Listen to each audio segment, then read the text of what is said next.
Everyone, I'm Stacey Axter. Can we get a round of applause to Elizabeth Norman for hosting this show tonight? Thank you.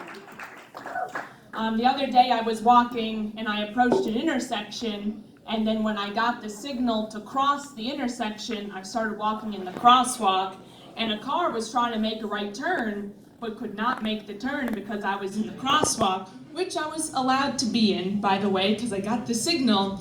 And then when I completed my cross, the driver of the car rolled his window down, leaned out of it, pointed at me, and shouted, and what he shouted was, "What is wrong with you? What is wrong with you?"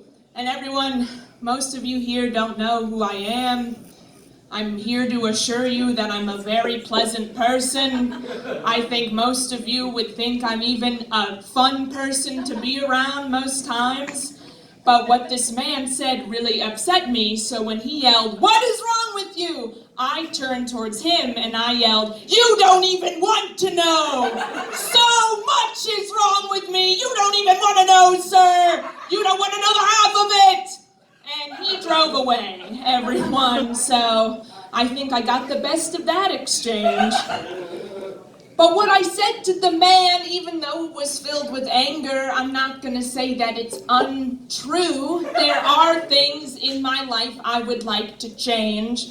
For example, for the past, if I could give it a ballpark estimate, 8 years, I've been wanting to be more spontaneous. Who in this room would consider themselves a spontaneous person? Okay, so besides for 3 brave people, everyone here is like me, which you're not spontaneous, you are consistent. Consistent is the opposite of spontaneous. And here's what I've really been thinking about this. I've been thinking about this for years. Consistent people, most consistent people, including myself, we don't want to be consistent, but we have to be consistent because we can't try new things, because whenever we try to go to a new place or do a new thing, we get lost. Consistent people can't read directions. This is something that this is a true thing. Spontaneous people can orienteer. They can look at a map and they know where they're going. They can look at a star in the sky and be like, that's north, that's south. This is where we're going. Consistent people don't do that. If you know a consistent person in your life, which I suppose is everyone here besides 3 people, yay, everyone here probably has a bar that they always go to. They're a regular at this bar, or maybe it's a restaurant or a coffee shop. You don't want to be a regular there, but you can't get anywhere else. You can't find another place to go. That's why you're a regular. You would think to yourself, with Google Maps, we should be able to get anywhere. You would think that if you're a spontaneous person. If you're a consistent person like me, you just can't. You can't use Google Maps. Every time I open Google Maps, it says, "Take a slight right." Well, the verdict's still out. I don't know what that is. And I don't think I'll ever know. What is it? This way, or this way? What is a right? I don't know how to find. Anyway, consistency. I'm consistent, but I want to be spontaneous. I think one of the most consistent things I did was 2 months ago, actually 1 month, it was in January. Who knows? Time is irrelevant. In January, I was like, I'm going to see Cats, the movie. I loved Cats, the musical, growing up, so it made sense I would see Cats, the movie. Cats, if you don't know what the musical's about, it's about a bunch of cats. That's what it's all about. Humans dressed up as cats. So when the movie was coming out, I knew I was going to see this when I saw the first trailer for it back in July. I was like, oh my god, I've been waiting for this for forever. I love Cats, the movie, but also the animal. I just love everything about it. I sometimes think I am a cat. I mean, meow, right? I'm a cat. I love cats, and I would live amongst them if I had to. But anyway, the movie was coming out. I was so eager to see it. And then all these bad reviews started rolling in about it. And it was like, Cats, the worst movie that's ever been made. Don't see this movie, even though Judi Dench is in it. It's so bad. Idris Elba doesn't save it. And I was like, all right, here's the thing. I'm going to see it, but I am going to hate it. And I came in with that mindset. And I sat down, and after about 15 minutes of the movie, I said to myself, you know what? I don't hate this. I love it. Everything about this movie is great.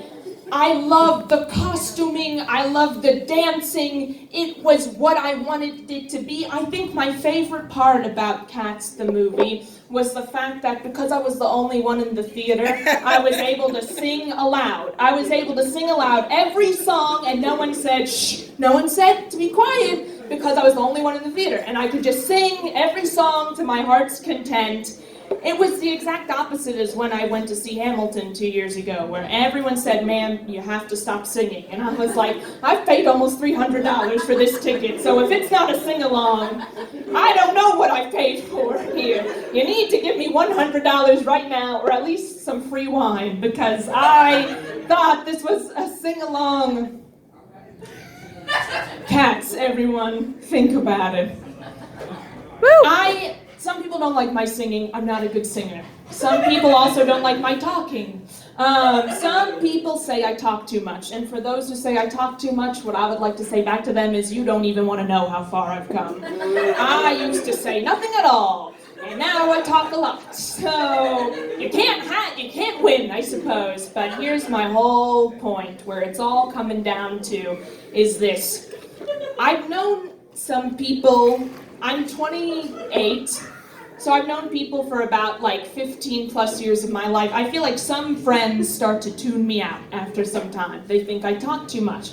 That's okay. If you have friends who think you talk too much, I have a foolproof plan. I've developed the system. This always works. This is what the plan is, everyone.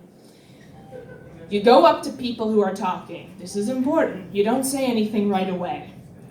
You kind of insert yourself into their conversation. And then, after about 2 minutes of silence on your end, you turn to someone who's talking, look them dead in the eye, and you say, "Take care of me." And without fail, they will drop what they're doing and they'll say, "What do you need?" Everyone, people want to take care of you. This is something that I've noticed, and so if people are tuning you out, just tell them to take care of you, and they will. I do talk a lot though, and it's one of those things that sometimes people, those people who work outside buildings and they're like, "Hey, do you want to take a moment to talk about the World Wildlife Foundation?" And you're like, "I can't." They know who to target. They know who talks a lot. It's like they have that sense in them. I don't know, and I've done weird things to not talk to those people. I've made up weird excuses. When I was a teenager, I erroneously thought that when you grew up and became an adult, you stopped being embarrassed about the things you did. I was like, I can't wait to be an adult, and this way I won't be so embarrassed about myself. And it's like, oh no, it just gets worse. You don't get less embarrassed, you get more embarrassed. The things you say get more embarrassing. The things you do, you as an entity just get more embarrassing. Who knew? I truly did not. I was really looking forward to when I would not be embarrassed about myself. About a month ago, I left my office building and it was raining and I had inappropriate rain gear on. I had no rain gear on. That's why it was inappropriate. And I was like, okay, I'm just gonna walk to my destination real fast. So I started to do that, and then while I was walking so fast, I was succeeding, but I also failed because I slipped on a puddle and I fell basically into a gutter. And while I was laying near the gutter, not exactly in it, I was adjacent to the gutter, about 5 people converged on me. They're like, "Ma'am, are you okay?" And I shot right up and I was like, "No, I'm not okay, can't you see? I fell into the gutter." And then I paused and then I said, "But this is not gonna keep me down." And all of them were like, "Okay, ma'am, that's fine.